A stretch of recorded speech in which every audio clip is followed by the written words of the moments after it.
plot is ready. The betrayer is on the move. The time is coming. It's just Jesus and his small group now.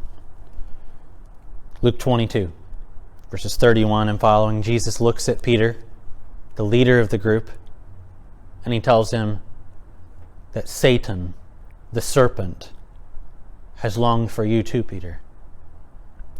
But I've prayed for you. Peter, though, thinks that he will never fall. But Jesus tells him that he is about to deny him 3 times. Jesus is struggling with what's about to happen to him. As was his custom, he goes away to pray. He goes to the Mount of Olives. He pleads with his disciples to pray. They struggle. Jesus, though, begins to ask the Father if there is any other way. But he keeps committing his soul and his life to the Father. Not my will, but yours be done. The agony is growing.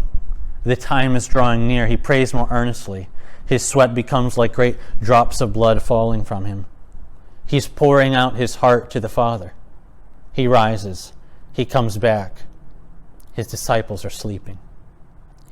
As he's telling them to get up, Judas, the traitor, comes with a crowd of people, comes to Jesus to betray him with a kiss. They take Jesus away to be tried. Peter follows at a distance to see what would happen.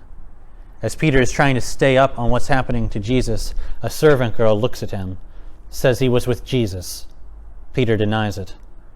A little later, someone says this. Peter denies it. An hour goes by. Someone else accuses Peter. Peter denies Jesus the 3rd time. And as he's speaking, the rooster crows. And Luke alone tells us that at that moment, Jesus turns and looks at Peter. And Peter remembered what Jesus had told him. Can you imagine what it would have been like for Peter to hear the rooster and then to see Jesus look right at him? Peter goes out and he weeps bitterly. Jesus is being abandoned by everyone. Judas has betrayed him. Peter has denied him 3 times. Luke 22, verse 63.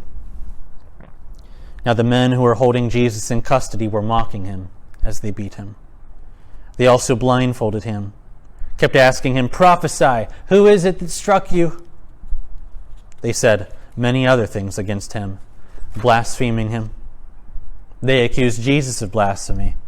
They take him to Pilate, the Roman governor, since they don't actually have the ability to put Jesus to death on their own. Pilate finds nothing wrong in Jesus. He wants to release him. And there was a custom to release a criminal every once in a while anyway to appease the people, so why not Jesus? But the crowds that not long ago had been praising him, the crowds now in Jerusalem cry out in unison, "Away with this man! Release Barabbas!" They want a criminal to be released instead of Jesus. Pilate again tries to let Jesus go. Now they cry out, "Crucify him! Crucify him!" Pilate doesn't want to, but the people's voices prevail. The world is turning against Jesus. He's all alone. He's condemned to die on a cross. With death by a cross, you have to carry your own wood up the mountain to the place where you will die. The Son of God is in Jerusalem. He's supposed to carry his execution wood up the hill. He's so weak he can't even do it. So they compel another person to carry it behind Jesus up the hill.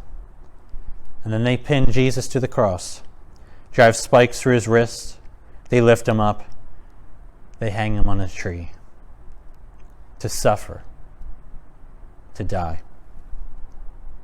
There are 2 criminals hung there with him on crosses, one on the left, one on the right. Jesus is alone, but these guys are near him. Then he speaks. Luke 23:34, Jesus says, "Father, forgive them, for they know not what they do." They cast lots to divide his garments. The people mock him. The soldiers mock him. There's an inscription to mock him. One of the criminals next to him is mocking him from the cross. But the other criminal, who in other stories seems to have been mocking him as well, the other criminal, after seeing what is going on, rebukes this one who's mocking Jesus.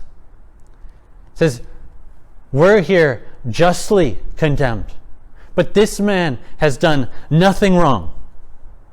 And then he looks to Jesus and he says, Lord, remember me when you enter paradise. And what would you expect Jesus to say to a criminal who's about to lose his life, who begs for mercy? Luke 23:43, Jesus said to him, truly I say to you, today you will be with me in paradise.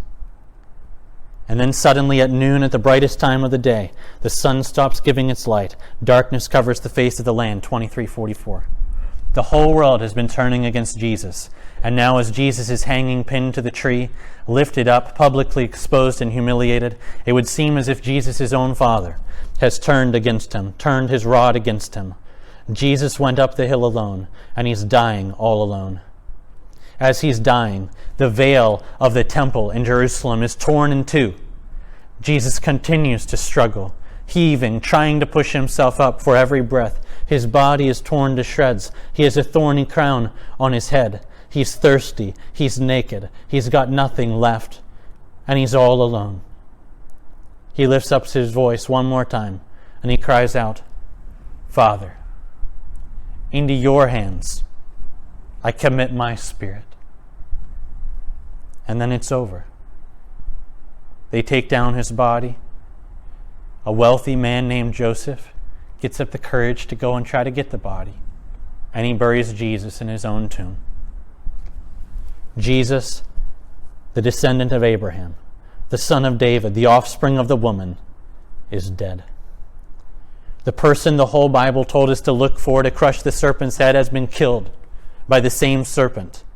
The people he invested his life in have run away. Their leader has denied him. And worse than being abandoned by all people, it seems as though Jesus was abandoned by even his own Father. It is like what the servant says in Isaiah 49, I have labored in vain, and I have spent my strength for nothing. And yet somehow, it seems as if Jesus knew all along what was going to happen to him. It seems that all along he knew there would be some purpose to this atrocity. He even claimed that there would be something that would happen on the other side of suffering.